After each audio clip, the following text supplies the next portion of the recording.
Welcome to all of you. मैं अजय कुमार रावल आज आपके लिए लेकर आया हूं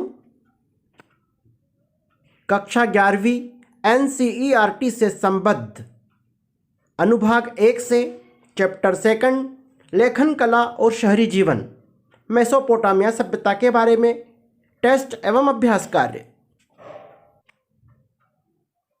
वस्तुनिष्ठ प्रश्नों के साथ अब तैयार होंगे निबंधात्मक प्रश्न भी, सीखने का एक नया तरीका, एक नए अनुभव के साथ ही डिस्क्रिप्शन बॉक्स में उपलब्ध लिंक पर जाकर स्वयं पार्टिसिपेट करें एवं स्वमूल्यांकन करें। टेस्ट प्रारंभ करने के पहले आप मेरे YouTube चैनल योर डेस्टिनेशन को जरूर सब्सक्राइब करें ताकि लेटेस्ट वीडियो की सूचना आपको समय पर मिल सके। तो शुरू करते हैं क्लास 11th अनुभाग 1 चैप्टर 2 लेखन कला और शहरी जीवन। सबसे पहले आपको अपना नाम ऐड करना है, पिता का नाम और आपके मोबाइल नंबर, तत्पश्चात संस्था का नाम। अब शुरू करते हैं। पहला क्वेश्चन, विश्व में शहरी जीवन की शुरुआत सबसे पहले कहाँ हुई थी? ऑप्शन है आपके पास, चीन में, मेसोपोटामिया में, मिस्र में या अफ्रीका में। तो राइट आंसर है मेसोपोटामिया में। विश्व में शहरी जीवन की शुरुआत सबसे पहले मेसोपोटामिया में हुई थी। मेसोपोटामिया नाम यूनानी भाषा के शब्द पैसोस अर्थात मध्य और पोटेमोस अर्थात नदी से मिलकर बना है। इस प्रकार यूनानी भाषा में मेसोपोटामिया शब्द का अर्थ दो नदियों के मध्य का क्षेत्र होता है। मेसोपोटामिया सभ्यता दजला एवं फरात नदियों के किनारे विकसित हुई है। इसका वर्तमान नाम इराक है। यहां पर आपके कई सारे वस्तुनिष्ठ इस एक पैराग्राफ से तैयार हो रहे हैं, तो आप इसको जरूर राइट डाउन करिएगा। दूसरा क्वेश्चन है आपका, मेसोपोटामिया में हैंगिंग गार्डन अर्थात झूलते हुए बाग किस शासक ने स्थापित कराए थे? ऑप्शन है आपके पास हम्मुराबी, असुरबनीपाल, सारगन प्रथम या नेबूचद्रेदार। तो जो इसका राइट आंसर है नेबूचद्रेदार। मेसोपोटामिया में जो हैंगिंग गार्डन का निर्माण बेबीलोन का महान शासक नेबूचद्रेदार, जो 604 ईसा पूर्व से 562 ईसा पूर्व तक रहा और बेबीलोन पर उसने शासन किया था, उसने हैंगिंग गार्डन का निर्माण किया था। उसकी जो पत्नी थी वह पत्नी प्रकृति प्रेमी थी और उस पत्नी के लिए एक खूबसूरत हैंगिंग गार्डन का निर्माण करवाया गया था। ओके, नेक्स्ट ऑप्शन आपको दे रखा था असुरबनीपाल। तो असुरबनीपाल कौन था? यह असीरियन साम्राज्य का महान शासक था। उसने अपनी राजधानी निन्वे में एक पुस्तकालय की स्थापना करवाई थी। यह भी वस्तुनिष्ठ में कहीं ना कहीं आपके क्वेश्चन आ सकता है, तो इसको भी आप जरूर राइट डाउन करिएगा। सारगन प्रथम 2370 ईसा पूर्व में लगभग सारगन प्रथम ने संपूर्ण मेसोपोटामिया पर अपना प्रभुत्व स्थापित कर लिया था और इसी शासक ने बेबीलोन नामक सुंदर नगर की स्थापना की और उसका साम्राज्य बेबीलोनिया साम्राज्य के नाम से जाना गया। तो यहां पर एक और वस्तुनिष्ठ तैयार होगा। तो बेबीलोन नामक सुंदर नगर की स्थापना सारगन प्रथम या सारगन महान ने की थी। नेक्स्ट क्वेश्चन है आपका, मेसोपोटामिया में विशाल मंदिर जो सीढ़ीदार पिरामिड के आकार के होते थे उन्हें क्या कहा जाता था? स्टेपी, जिगुरात, मंदिर या पिरामिड? तो उसको जिगुरात कहा जाता था। फीडबैक में आप देख पा रहे हैं, मेसोपोटामिया में विशाल मंदिर जो सीढ़ीदार पिरामिड के आकार के होते थे उन्हें जिगुरात कहा जाता था। यह वस्तुनिष्ठ आएगा या एक शब्द एक वाक्य में उत्तर दीजिए में भी इस प्रकार के क्वेश्चन आते हैं। ओके, हम्मुराबी के शासनकाल में बेबीलोन में कई जिगुरातों का निर्माण करवाया गया था। एक जिगुरात की ऊंचाई लगभग 660 फुट थी। ओके, यह उस समय की स्थापत्य कला के शानदार नमूने माने जाते हैं। ओके, नेक्स्ट ऑप्शन था आपका स्टेपी, घास के मैदानों को स्टेपी कहा जाता है और अन्य ऑप्शन था आपका पिरामिड। तो पिरामिड आधार से अर्थात नीचे से चौकोर एवं शिखर से त्रिकोण या नुकीले होते थे।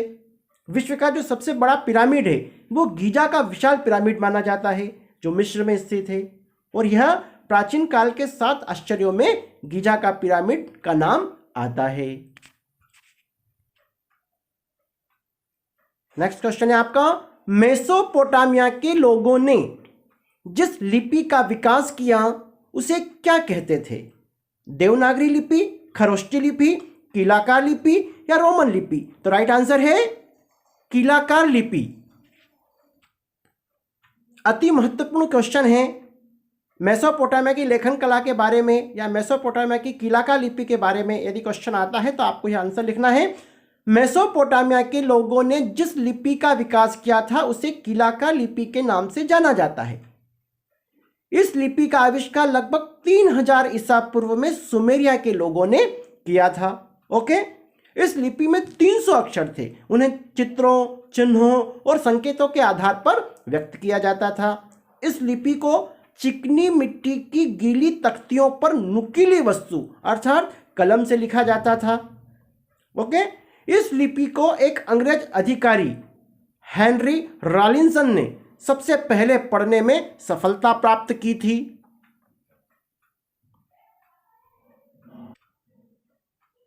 अगला प्रश्न है आपका, विश्व की प्रथम कानून संहिता का निर्माण किसने कराया था? जिब्रिलियम, हम्मुराबी, नेबूचद्रेदार या इनमें से कोई नहीं? तो राइट आंसर है हम्मुराबी। विश्व की प्रथम कानून संहिता का निर्माण हम्मुराबी। हम्मुराबी कौन था? बेबीलोन का महान शासक था जिसने 1792 ईसा पूर्व से 1750 ईसा पूर्व तक शासन किया था। उसने प्रथम कानून संहिता का निर्माण करवाया था। हम्मुराबी के कानूनी संग्रह को विधि संहिता के नाम से जाना जाता है ना? विधि संहिता अर्थात कानून की जो पुस्तक होती है उसको विधि संहिता भी कहा जाता है। 1902 ईस्वी में फ्रांसीसी पुरातत्वविद को सूसा जो ईरान में स्थित है की खुदाई में हम्मुराबी की विधि संहिता प्राप्त हुई थी। यह विधि संहिता पेरिस के लूव्रे संग्रहालय में आज भी सुरक्षित रखी गई है। यह विधि संहिता 3600 पंक्तियों में लिपिबद्ध की गई है और इनमें 285 धाराएं हैं। अब वो धाराएं कौन कौन सी है? एक और प्रश्न आपका यहां पर तैयार हो रहा है, हम्मुराबी की विधि संहिता की मुख्य धाराएं कौन कौन सी है? तो आप नीचे वाला जो आंसर है ये आप जरूर राइट डाउन करिएगा। कानून अमीर व गरीब सभी के लिए समान था। कानून को कोई भी अपने हाथ में नहीं ले सकता था। अपराधी को सजा देने का काम सरकार का था। सभी प्रकार के ठेकों के नियम निर्धारित कर दिए गए थे और मुआवजा देने की प्रथा चालू की गई थी। और एक अन्य ऑप्शन है ब्याज की दरें भी निर्धारित कर दी गई थी। ठीक, तो यह था आपका हम्मुराबी की विधि संहिता की प्रमुख धाराएं या प्रमुख शर्तें भी कह सकते हैं। अब जो क्वेश्चन आपके शुरू हो रहे हैं यह आपके वस्तुनिष्ठ प्रश्नों के साथ निबंधात्मक प्रश्न तैयार हो रहे हैं। निर्देश में आपको बताया गया है एक से अधिक या सभी विकल्प सही हो सकते हैं। क्वेश्चन है आपका, आप किन बिंदुओं के माध्यम से ऐसा सोचते हैं कि पुराने मंदिर बहुत कुछ घर जैसे ही होंगे? ओके, मतलब जो पुराने जो मंदिर थे वो घर जैसे ही रहे होंगे। ऐसे कौन कौन से कारण रहे होंगे? तो मंदिर का केंद्रीय कक्ष देवी देवता के प्रतिमा कक्ष अर्थात गर्भगृह से जुड़ा होता था। बिल्कुल। मंदिर में दोनों तरफ गलियारा होता था, यह भी राइट है। खुले आंगन के चारों ओर अनेक कमरे बनाए जाते थे। बिल्कुल। इन मंदिरों में देवी देवता की मूर्ति के दर्शन सीधे नहीं होते थे, वहां तक पहुंचने के लिए आंगन और बाहरी कक्षों से होकर गुजरना पड़ता था। बिल्कुल। सभी मंदिर लगभग एक जैसे ही बने होते थे, अतः वह घर जैसे दिखाई देते थे। बिल्कुल। यहाँ पर जो बिंदु बताए गए हैं ये सभी बिंदु के माध्यम से हम कह सकते हैं कि पुराने मंदिर बहुत कुछ घर जैसे ही होंगे। फीडबैक में आप देख पा रहे हैं आपके सभी बिंदु सही हैं। अगला प्रश्न है आपका, किसानों तथा गडरियों के बीच अक्सर संघर्ष की स्थिति क्यों बनती थी, है ना। गडरिये अर्थात जो पशुओं को चराने वाले जो होते थे, उनके और किसानों के बीच संघर्ष की स्थिति क्यों बनती थी। या तो प्रश्न ऐसे आएगा, या यह कहना क्यों सही होगा कि खानाबदोश पशुचारक निश्चित रूप से शहरी जीवन के लिए खतरा थे, है ना। खानाबदोश पशुचारक जो अपने पशुओं को लेकर एक स्थान से दूसरे स्थान पर भटकते रहते थे, वह शहरी जीवन के लिए क्यों खतरा थे, है ना। दोनों प्रश्न में से जो भी आंसर आए, जो भी प्रश्न आए, आपका आंसर यही रहेगा। खानाबदोश पशुचारक अपने पालतू पशुओं के भोजन एवं पानी की व्यवस्था के लिए कई बार खेतों में बोई गई फसलों को हानि पहुंचाते थे। बिल्कुल, वे क्या करते थे, खड़ी फसलों के बीच से अपने जानवर या अपने पशु निकाल देते थे, जिससे फसल को नुकसान पहुंचता था। पशुचारक भोजन व धन की लालसा में कभी कभी किसानों एवं ग्रामीणों पर हमला भी बोल देते थे और उनका माल लूट लेते थे। बिल्कुल, लूटपाट भी करते थे। कई बार बस्तियों के लोग पशुचारकों का रास्ता रोक लेते थे, जिससे झगड़े की स्थिति उत्पन्न हो जाती थी, है ना। बस्तियों में जब ये घुसते थे तो कई सारे जो लोग थे, वहाँ के किसान लोग थे, वो रास्ता रोक देते थे, जिससे संघर्ष की स्थिति पैदा होती थी, झगड़े की स्थिति पैदा होती थी। कई पशुचारक शहरी क्षेत्रों में घुसते थे तो आवागमन पूर्णतः बाधित हो जाता था। बिल्कुल, यहाँ पर जितने भी बिंदु बताए गए हैं ये सभी सही हैं, तो उक्त सभी बिंदु आपके सही हैं। अगला प्रश्न है आपका, मेसोपोटामिया सभ्यता की प्रमुख विशेषताएं कौन कौन सी थी। अति महत्वपूर्ण प्रश्न है, इस प्रकार के प्रश्न एग्जाम में आते हैं। विकल्प दे रखे हैं आपको। मेसोपोटामिया में आरंभ में नगर राज्य थे, परंतु बाद में विशाल साम्राज्य की स्थापना होने लगी। बिल्कुल, यहां पर राजतंत्रात्मक शासन प्रणाली प्रचलित थी, यह भी सही है। मेसोपोटामिया सभ्यता की प्रमुख विशेषताओं में वहां पर राजतंत्रात्मक शासन प्रणाली थी। राजतंत्रात्मक शासन प्रणाली क्या होता है, राजा सर्वोपरि होता है, राजा के पास समस्त शक्तियां होती है और वह ईश्वर का प्रतिनिधि माना जाता है। आज जो राजा है, कल उसका बेटा राजा रहेगा और यह पीढ़ी दर पीढ़ी यह व्यवस्था चलती है। यही व्यवस्था राजतंत्रात्मक शासन व्यवस्था कहलाती है। अगला बिंदु दे रखा है आपको, मेसोपोटामिया के लोग अनेक देवी देवताओं की पूजा करते थे तथा प्रत्येक नगर में मुख्य मंदिर भी होता था। बिल्कुल, मेसोपोटामिया के जो लोग थे वे कई सारे देवी देवताओं की पूजा करते थे, है ना। बहुदेववादी थे यह, है ना। इनकी जो युद्ध की जो देवी थी वह नन्नार के नाम से जानी जाती थी, है ना, और चंद्र देवता को ये उर कहते थे। इसी प्रकार कई सारे देवताओं के अलग अलग नाम थे। मेसोपोटामिया के लोगों का आर्थिक जीवन संपन्न और सुखी था। यहाँ के लोगों का मुख्य व्यवसाय कृषि था। बिल्कुल, हम्मुराबी की विधि संहिता इस सभ्यता की प्रमुख विशेषताओं में एक मानी जाती है। सबसे महत्वपूर्ण है हम्मुराबी की विधि संहिता, जो हम अभी चर्चा कर चुके हैं, तो यह एक प्रमुख विशिष्ट विशेषता में गिनी जाती है। मेसोपोटामिया सभ्यता में लेखन कला का आविष्कार उनकी महत्वपूर्ण उपलब्धि थी। यहाँ पर विकसित लिपि को कीलाका लिपि के नाम से जाना जाता था। बिल्कुल, यह भी एक प्रमुख विशेषता है। यहाँ पर भी जो बिंदु बताए गए हैं यह मेसोपोटामिया सभ्यता की मुख्य विशेषताएं हैं और सभी सही हैं। अगला प्रश्न है आपका, शहरीकरण के लिए आवश्यक तत्व या कारक कौन कौन से थे, है ना। शहरीकरण के लिए कौन कौन से कारक रहे होंगे, कौन कौन से तत्व रहे होंगे। ऑप्शन है आपके, उच्च उत्पादक खेती, उद्योगों का विकास, उन्नत व्यापार, लेखन कला का विकास, कुशल परिवहन व्यवस्था। ये सभी बिंदु आपके सही हैं। आपको इन बिंदुओं को एक एक दो लाइन में वर्णन भी करना है। जैसा कि आप स्क्रीन पर देख पा रहे हैं, उच्च उत्पादक खेती। जब गांव के लोगों ने खाद्य पदार्थों का उत्पादन प्राकृतिक उर्वरता के कारण अपनी आवश्यकता से अधिक करना प्रारंभ कर दिया, तब लोग अतिरिक्त समय में अन्य कार्य करने लगे, जिससे शहरीकरण का विकास हुआ। ये जो पहला बिंदु है, यह पहला बिंदु आपका प्रश्न बनकर भी आ सकता है, तो आप इसको विशेष रूप से देखिएगा। दूसरा बिंदु था उद्योगों का विकास। तो निश्चित है शहरीकरण के लिए उद्योग बहुत महत्वपूर्ण है। तो विभिन्न प्रकार के उद्योग केवल शहरों में रहने वाले लोगों की विभिन्न आवश्यकताओं की पूर्ति ही नहीं करते, बल्कि विभिन्न प्रकार के मजदूरों एवं कारीगरों की आजीविका का साधन भी माने जाते हैं। तीसरा बिंदु था आपका उन्नत व्यापार। तो व्यापार के माध्यम से ही गांव में उपलब्ध कच्चा माल और खाद्यान्न शहरों में पहुंचता था और शहरों में तैयार होने वाला माल गांव पहुंचता था, जिससे शहरीकरण का विकास हुआ। अगला बिंदु है आपका लेखन कला का विकास। तो शहरीकरण के विकास के लिए लेखन कला भी महत्वपूर्ण भूमिका होती है, क्योंकि हिसाब किताब का बहुत महत्व होता है शहरीकरण के लिए।